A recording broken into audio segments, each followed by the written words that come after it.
नमस्कार, मैं हूं प्रत्युष खरे। सर्दी के इस मौसम में देश में कई मुद्दों पर बहस गर्म है। बंगाल में बाबरी निर्माण का मामला हो या बांग्लादेश में हिंदुओं पर हो रहे हमले, सियासत से लेकर धर्मगुरुओं तक में बड़ी बहस छिड़ी हुई है। कई मौलाना दीन को देश से ऊपर बता रहे हैं तो कहीं शरिया का हवाला देकर नए साल के जश्न को नाजायज बताया जा रहा है। लिंचिंग पर छिड़ी बहस में बजरंग दल की तुलना कुछ मौलानाओं द्वारा आतंकी संगठन आईएस से की जा रही है, जिस पर हिंदू संगठन भड़के हुए हैं। आज हमारे साथ जुड़ रहे हैं बेहद खास मेहमान, काली भक्त, काली पुत्र, कालीचरण महाराज जी, जो अपने बेबाक बयानों के लिए जाने जाते हैं, और उनसे होंगे सवाल जवाब। और कालीचरण महाराज के सामने होंगे चार खास मेहमान। तो तालियों के साथ स्वागत कीजिए कालीचरण महाराज का। स्वागत है कालीचरण महाराज जी। काली। तो कालीचरण महाराज जी, ओम काली। आप यहां पर हो और शिव तांडव स्तोत्रम से शुरुआत ना हो, ऐसा कैसे हो सकता है? ओम अगस्त्येश्वराय नमः। ओम काली। सरि ग रि ग म म ग म ब ब म ब द द ब द नि नि ध नि स र स रे नि ज रे ग रे ग रे ध नि ज रे ध नि ज शंकर रे ध नि ज रे ग ग ग ग ग ग ग रे ज रे ग म म म म म म म ग रे ग म ब ब ब ब ब ब ब म ग म ब the the the the the the ब म ब ध नि नि नि नि नि ध्वनिर्गमत क्रम सुरत कराल भाल हव्यवाट धिमित धिमित धिमित धनन मृदंग तुंग मंगल ध्वनि क्रम प्रवर्तित प्रचंड तांडव शिव, प्रचंड तांडव शिव, प्रचंड तांडव शिव। ओम काली।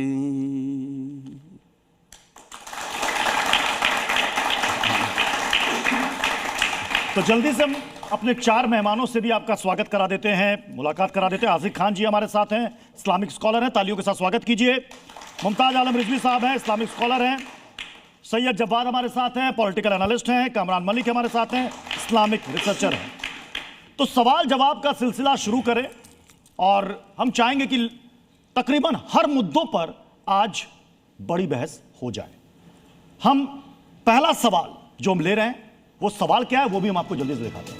बांग्लादेश में हिंदुओं की लिंचिंग पर क्या मौलानाओं की सोच सिलेक्टिव है, क्यों है? इस पर हम कालीचरण महाराज से सवाल करेंगे, लेकिन कुछ बयान सामने आए इससे रिलेटेड, वो पहले सुन लेते हैं। वेस्ट बंगाल के एक लेबर को, जिसका नाम जोएल शेख था, ओडिशा के संबलपुर में उसको बांग्लादेशी कहकर मार दिया गया। त्रिपुरा के एक एमबीए स्टूडेंट को, जो ट्राइबल लड़का है एंजल चकमा, उसके चेहरे को देखकर उस पर तंज करके उसको मारा और पीटा गया, उसकी मौत हो गई। जहां पर रूल ऑफ लॉ कमजोर होगा और वहां पर मेजॉरिटेरियन पॉलिटिक्स गलबा हासिल कर लेगी, तो फिर ये वाकयात होते हैं। क्या आपको लगता है कालीचरण महाराज की बांग्लादेश में हिंदुओं पर जो हमले हो रहे हैं, कत्ल किया जा रहा है, जिंदा आग के हवाले कर दिया जा रहा है, क्या उसको लेकर हमारे देश के अंदर मौलानाओं की सोच सिलेक्टिव है? निस्संशय, निस्संशय सिलेक्टिव है, और मौलाना निस्संशय मुसलमानों की ही फेवर लेंगे, इसमें कोई संशय नहीं। क्योंकि असली मुसलमान वो है जो कुरान को फॉलो करेगा। और कुरान में लिखा हुआ है, सूरह तौबा सूरा नंबर 9 आयत नंबर 5, गैर मुस्लिम अर्थात काफिर जहां पर मिले उसका कत्ल करो। काफिर कौन? जो कुफ्र करे। कुफ्र करना माने कौन? इनकार करे। कैसे इनकार करे? इस्लाम से इनकार करे, कुरान से इनकार करे, हदीस से इनकार करे। तो इनकार करने वाले कौन है? गैर मुस्लिम, सभी के सभी इनकार करने वाले हैं। तो बांग्लादेश की जो कंडीशन हो रही है, जैसे ही मुसलमान भारत में बढ़ेंगे, हिंदुओं की यहाँ पे भी वही कंडीशन होगी जो बांग्लादेश में हो रही है हिंदुओं की। इसलिए हिंदुओं सावधान, आपके चैनल के माध्यम से मैं हिंदुओं को सावधान करना चाहता हूँ। मुसलमानों की स्पष्ट इच्छा है कि गजवाए हिंद होवे, भारत पर इस्लामिक साम्राज्य स्थापित हो। क्रिश्चियनों की इच्छा है कि भारत पर क्रिश्चियनिटी मतलब आप ये कहना चाह रहे हैं कि हो। बांग्लादेश में जो कट्टरपंथियों की जमात है वो हमारे देश के अंदर भी है? निस्संशय, निस्संशय। आतंकवादी जब ठोके जाता है तो 10-10 लाख पब्लिक जनाजे में क्यों आती है? कौन है ये? आतंकवादी को सपोर्ट करने के 10 लाख, मैयत में 10 लाख मुसलमान आ रहे हैं। कि भैया बहुत बढ़िया कर दिया, 72 हुर्रियत मिल गई इसको। ये क्या दिखाया जा रहा है कि हिंदुओं देखो हम संगठित हैं और इस्लाम के लिए समर्पित हैं, शरिया के लिए समर्पित हैं, और हमें शरिया चाहिए, हमें इस्लामिक स्टेट चाहिए भारत। और भारत ये 50% तो ये सफल है। Iran, Iraq, Afghanistan, Pakistan, Bangladesh, Brahmadesh, Indonesia, Cambodia, Taiwan, ये तो छीन लिए मुसलमानों ने हिंदुओं के हाथ से, और वहां के सभी हिंदू काट डाले गए। बांग्लादेश में जो हो रहा है दिख रहा है, पाकिस्तान के सारे हिंदू कहां गए? मार डाले गए या मुसलमान बना दिए गए। यही भारत में होगा, कश्मीर में हुआ 30 साल पहले, यही सभी क्षेत्रों में होगा। भारत पाकिस्तान जब मैच भारत हारता है तो सभी मुसलमान एरिया में फड़ा के चलते हैं। क्यों चलते हैं? भारत के हारने की खुशी। अब मैं चाहूंगा कि इधर से सवाल जवाब का सिलसिला शुरू हो। सबसे पहले हाजिक खान जी, इन्होंने कहा कि एक दिन हालात ऐसे हो जाएंगे, अगर हिंदू नहीं जागा तो इसे भी बांग्लादेश बना देंगे। देखिए, मैं स्वामी जी की बात को कंडेम करता हूं, क्योंकि कुरान कह रहा है, अल्लाह ताला इरशाद फरमा रहे हैं कुरान में कि सारी मखलूक मेरी आयाल है, मेरा परिवार है, मेरा कुनवा है। और कुरान में अल्लाह ताला इरशाद फरमा रहे हैं कि किसी एक इंसान का इंसान ने कत्ल कर दिया, वो ऐसा है जैसे ने उसे सारी इंसानियत का कत्ल कर दिया। और एक इंसान की किसी इंसान ने जान बचा ली, वो ऐसा है जैसे उसने सारी इंसानियत की जान बचा ली। ये कुरान ने मानवता सिखाई है। रही बांग्लादेश और भारत की आप बात कर रहे हैं, ये जो कह रहे हैं इनकी सोच गलत है। हम ये कहते हैं कि हमारा मुल्क सेकुलर मुल्क है, और इस मुल्क में हिंदुस्तान में 850 साल मुसलमानों की हुकूमत रही, तब ग़ज़वे हिंद नहीं हुआ। हिंदुस्तान में अंग्रेज़ों की 195 साल हुकूमत रही, तब ग़ज़वे हिंद नहीं हुआ। और 65 साल कांग्रेस ने इस मुल्क को चलाया, लेकिन 2014 से लेकर आज तक हिंदुस्तान के हिंदू खतरे में है। और जब हिंदुस्तान के हिंदू खतरे में है तो ये बांग्लादेश के हिंदुओं को क्या बचाएंगे जब ये खुद खतरे में है। अभी कालीचरण दास जी ने आयत कोट की, बहुत अच्छी बात है कि आपने कुरान पढ़ लिया, तो मुबारक हो आपको कि आपने कुरान पढ़ा, और हम उम्मीद करते हैं कि और अच्छे तरीके से पढ़ेंगे तो समझ में आ जाए, क्योंकि आम आदमी की राइटर की लिखी हुई कहानी एक बार में नहीं समझ में आती।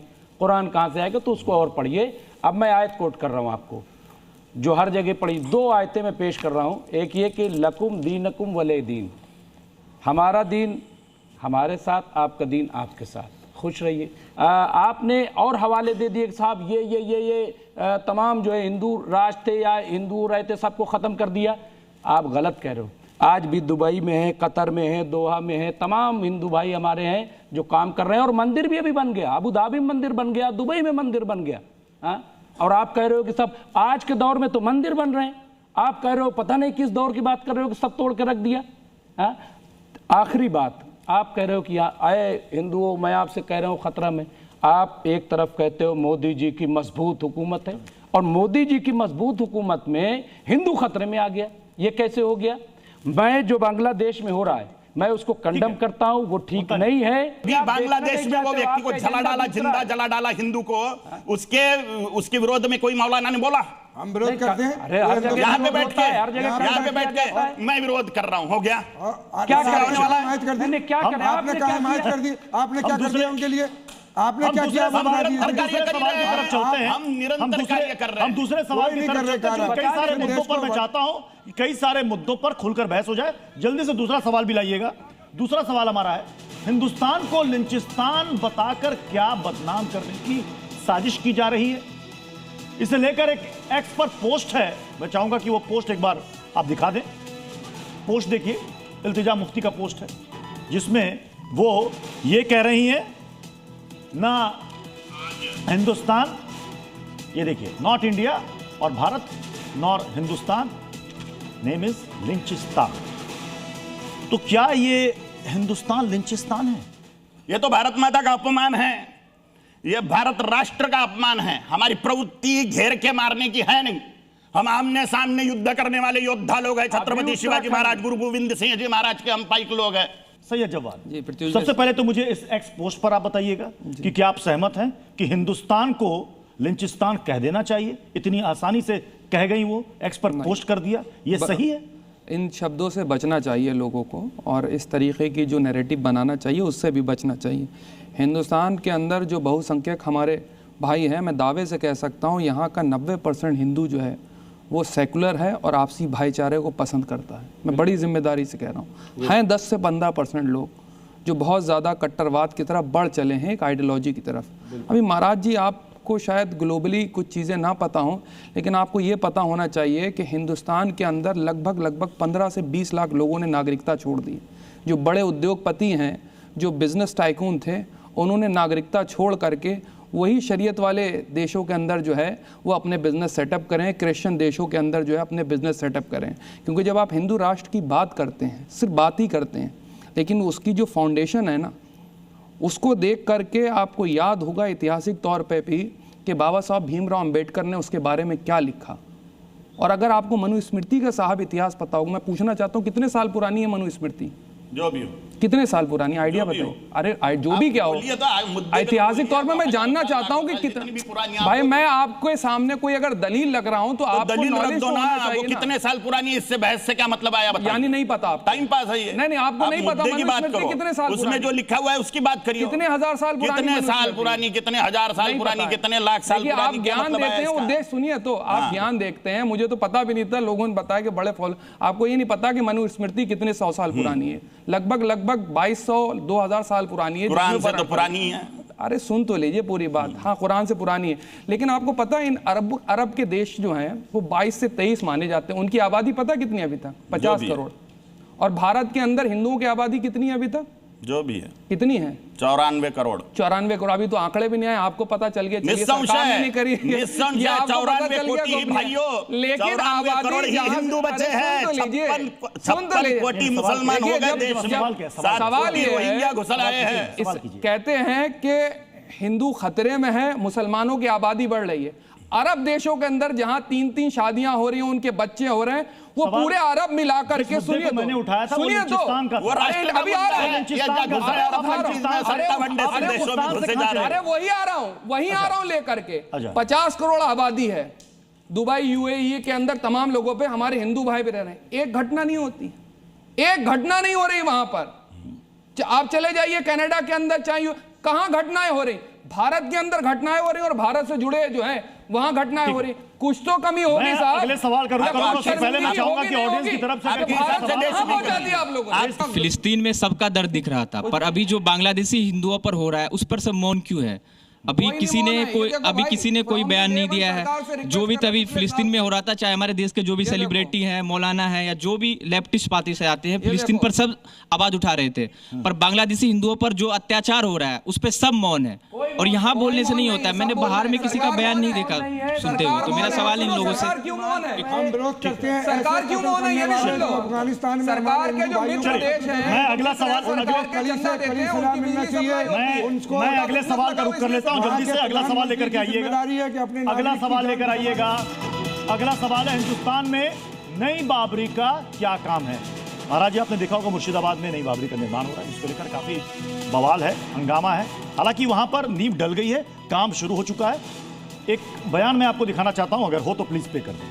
आईटी सेले বা বিভিন্ন রকম অনলাইনে যে সব ছবি ভাইরাল হয়েছে, তাতে আমার মনে হয়েছে যে বিধানসভার মতো পবিত্র জায়গায় পাঠানোর জন্য বা আইন প্রণয়নকারী সদস্য হিসাবে আমি এক সপ্তাহের মধ্যে बाबरी का निर्माण होना चाहिए। वहां पे मुसलमान ज्यादा है कि हिंदू ज्यादा है जहां पे बाबरी मस्जिद बन रही है? आबादी ज्यादा तो मुसलमान की। जैसे ही आबादी बढ़ेगी, मौलाना रशीदी ने टीवी पे बोल दिया आप लोगों के चैनल पे कि राम मंदिर फोड़ देंगे हम, तो ये तो बनना ही था। जहां पे मुसलमान बढ़ेंगे वहां पे मस्जिदें तो बनेंगी बनेंगी, इसमें कोई संशय नहीं है। और बनाए जहां पर मुसलमान है वहां पे बनाए। तो क्या, लेकिन राम मंदिर दिक्कत है देश के अंदर? सुनिए, राम मंदिर के विरोध में मस्जिद बन रही है, क्योंकि वहां पर बाबर ने मंदिर फोड़ के मस्जिद बना दी थी और वो हमने हासिल कर दी फिर हिंदुओं ने। तो उसके प्रतिशोध के रूप में उसकी टीस हमेशा मुसलमानों के दिल में कायम रहे और उसका बदला लेने की कोशिश रहे, भारत को गजबा करने की कोशिश करते रहे, इसलिए वो प्रतीकात्मक रूप से बाबरी मस्जिद बनाई जा रही है। से दिक्कत है या बाबरी नाम से दिक्कत है? मुझे इस्लामिक आतंकवाद से, जिहाद से दिक्कत है जो हिंदुस्तान को निगलने की कोशिश कर रहा है। मैं अगले सवाल का रुख कर लेता हूं। जल्दी से अगला सवाल लेकर के आइएगा, प्लीज अगला सवाल लेकर आइएगा, क्योंकि सवाल कई सारे। पहचान छिपाकर हिंदू बेटियों से धोखा क्यों? आप महाराज, आप कालीचरण महाराज, आप लव जिहाद पर काफी कुछ बोलते रहे। आपने कहा है, एक सेकेंड, आपने कहा कि आपके पास कोई मंत्र है जिससे आप लव जिहाद रोक सकते हैं। क्या है वो मंत्र? सभी के सभी लव जिहाद के केसेस सिर्फ भौतिक नहीं होते, उसके पीछे जादू टोनों के प्रयोग भी होते हैं। जादू टोने के प्रयोग होते हैं। डंके की चोट पे चैनल पे बोल रहा हूं। जो अंधश्रद्धा निर्मूलन समिति वगैरह वगैरह वाले हैं, जेल में डाले मुझको, कोई प्रॉब्लम नहीं है, मुझको जिंदगी भर जेल में रहने को तैयार हूं, धर्म रक्षण के लिए, राष्ट्र रक्षण के लिए। जादू टोने के प्रयोग होते हैं। और आपके चैनल के माध्यम से मैं बोलना चाहता हूं, सुअर का दांत, जो गोरक्षक लोग हैं, जो लव जिहाद पर काम करने वाले हिंदुवादी लोग हैं, जो अपने बहन बेटियों को लव जिहाद से बचाना चाहते हैं, 40,000 केस डेली की है भारतवर्ष में। अच्छे अच्छे घर की लड़कियां सड़े हुए लड़कों के पीछे कैसी दीवानी हो रही है, उसमें जादू टोनों के प्रयोग होते हैं। भले ही ये हंसे, कोई प्रॉब्लम नहीं है, लेकिन ये रियल फैक्ट है। इनके हंसने से तथ्य पर पर्दा नहीं डाला जा सकता। ओम वाराही देव्यै नमः, ओम वाराही देव्यै नमः, ओम वाराही देव्यै नमः, ये मंत्र को 12 बार पढ़ के पानी पे फूंकी और उसमें सुअर का दांत डाले। वो पानी जैसे ही वो लव जिहाद से पीड़ित लड़की के मुख में एक बूंद भी चला जाएगा, सारे इस्लामिक टोने टोटके खत्म हो जाएंगे। इसमें कोई संशय नहीं है। जरूर ये प्रयोग करे, जरूर ये प्रयोग करे। और पहले तो लेडी कांस्टेबल के द्वारा उसको बोले, लेडी कांस्टेबल को बोले कि उसके शरीर पर जो गंदे धागे ताबीज बंधे हुए हैं वो निकाले, और फिर ये पानी का प्रयोग करे। निस्संशय लव जिहाद के केस से 99% फायदा होगा ये प्रयोग करने से। आपके चैनल के माध्यम से सार्वभौम रीति से ऐलान पूर्वक ये बोल रहा हूँ, घोषणा पूर्वक बोल रहा हूँ। ठीक है, अगला सवाल लेकर आइएगा। मैं अगले सवाल पर आ रहा हूं। सवाल लेकर आइएगा प्लीज। अगला सवाल क्या? अगला सवाल ये, थूक जिहाद वाली कट्टर सोच का आखिर इलाज क्या है? अब ये बताइए कालीचरण महाराज जी, ये थूक जिहाद वाली सोच जो कहते हैं कि खाने में थूक दिया, यहां थूक दिया, वहां थूक दिया, क्या ये कोई कट्टरवादी सोच है या क्या? निस्संशय ये वही है कि जो हिंदुओं को अपवित्र किया जाए, नापाक कर दिया जाए, जिससे उनकी बुद्धि भ्रष्ट हो, जो और ये कर रहे हैं, थूक रहे हैं, मूत रहे हैं। यहां से कोई सवाल किसी का? जी बताइए। ये जो थूक जिहाद वाली बात है सही भी हो सकती है। आपको पहले नाम एक बार चेक कर लेना चाहिए, अगर आपको शंका है तो। किसी को इस तरीके से टारगेट नहीं करिए। और दूसरा चीज, सरकार के अंदर FCI आती है, वो क्या कर रही है यहाँ पे? इनका भी वैलिड पॉइंट है। चलिए, बिल्कुल। अब हम अगले सवाल का रुख कर लेते हैं जल्दी से। अगला सवाल है कि लेकर के आइएगा जल्दी से, क्या जिहाद वाली धमकी से मुस्लिमों को उकसाने की कोशिश की जा रही है? हम इस सवाल का जवाब जाने उससे पहले एक बयान सुनाते हैं। कोई मुसलमान मुस्लिम राष्ट्र की बात करता है तो उस पर कार्रवाई हो जाती है, और हिंदू नेता या मोहन भागवत जी बार बार इसको हिंदू राष्ट्र बोल रहे हैं, उन पर कोई कार्रवाई नहीं हुई। तो इसका मतलब ये है कि कहीं ना कहीं हमारी जो सरकार है वो दोहरे रवैये पर चलना चाहती है, जो नहीं होना चाहिए। सरकार को चाहिए कि बजरंग दल जैसी तंजीम को, जो देश में नफरत फैलाना चाहती है, इसको बंद करना चाहिए। नहीं तो इसके खिलाफ अगर मुसलमान खड़े हो गए तो देश में अनर्थ हो जाएगा। मुसलमान अगर एक हो अपने पर आ जाए तो अनर्थ हो जाएगा। खत्म कर डालेंगे, काट डालेंगे, मार डालेंगे सभी हिंदुओं को। अगर मुसलमान इतने देश प्रेमी हैं तो भारत के टुकड़े क्यों किए? मुसलमान नहीं किए। आज तक इस्लाम के नाम पर पाकिस्तान दिया है, जिन्ना को इस्लाम के नाम पर दिया है, इस्लाम के नाम पर दिया है। बांग्लादेश को तोड़ा, इस्लाम के नाम पर तोड़ा। वहां के हिंदुओं को किसने काट डाला? पहले कुरान बाद में भारत, पहले कुरान बाद में राष्ट्र। इसलिए पूरे जगत के मुसलमान एकीभूत होकर सिर्फ इस्लामिक शासन की बात करते हैं, शरिया की बात करते हैं। वो तो राष्ट्रनिष्ठा, देश प्रेम ये हिंदुओं में है। जब तक के हिंदू सुरक्षित है तभी भारत माता है। अगला सवाल लेकर आइएगा। एक्चुअली सवाल ये पूछे, जवाब इनको है। से चलेगा, आपको सवाल पूछेंगे तब शरिया से चलेगा। कुछ बयानात हैं वो आपको सुनाते हैं। जनवरी का महीना ना मुसलमानों के जश्न मनाने का है और ना हिंदुओं के जश्न मनाने का महीना है। तो नाच गाना, डांस करना, फुहड़बाजी करना, फजूल खर्ची करना, ये तमाम चीजें जो हैं वो शरीयत की रोशनी में नाजायज हैं। मैं तमाम मुस्लिम नौजवान लड़के और लड़कियों से यही अपील करूंगा कि वो नए साल का जश्न न मनाएं, चूंकि यह नाजायज है। का जश्न नहीं मनाना चाहिए कालीचरण महाराज जी?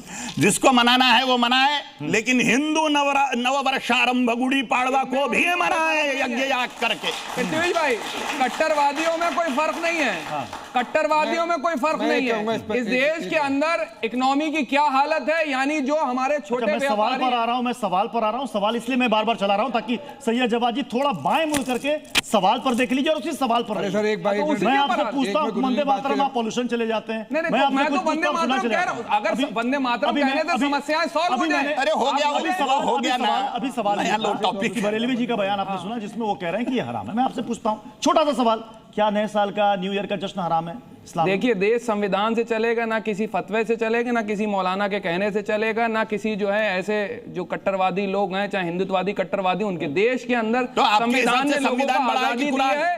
वो क्या खाएंगे, क्या पहनेंगे, किसके साथ रहेंगे, कैसे शादी ब्याह करेंगे, और सबको अपने अपने धर्म पे चलने की आजादी जो है हमारा संविधान देता है, और जिसको जैसे रहना है उसकी आजादी मिलना चाहिए। मैंने पूछा फिर संविधान महत्वपूर्ण है आपके लिए कि कुरान आपके लिए सबसे पहले क्या है? आपके लिए सीधी आंख जरूरी है या उल्टी आंख जरूरी है? सवाल का जवाब। अरे यही बता रहा हूं, मेरे लिए सीधी आंख भी उतनी जरूरी है जितनी संविधान है। पहले आपके लिए कुरान या संविधान? मेरे एक आंख में संविधान है, दूसरे आंख में कुरान है।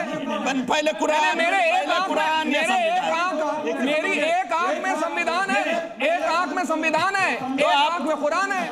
बहुत बहुत शुक्रिया कालीचरण महाराज जी हमारे साथ जुड़ने के लिए और सवालों का जवाब देने के लिए। आप सभी मेहमानों का बहुत बहुत शुक्रिया। खबरें जारी रहेंगी, बने रहिए जी न्यूज़ के साथ।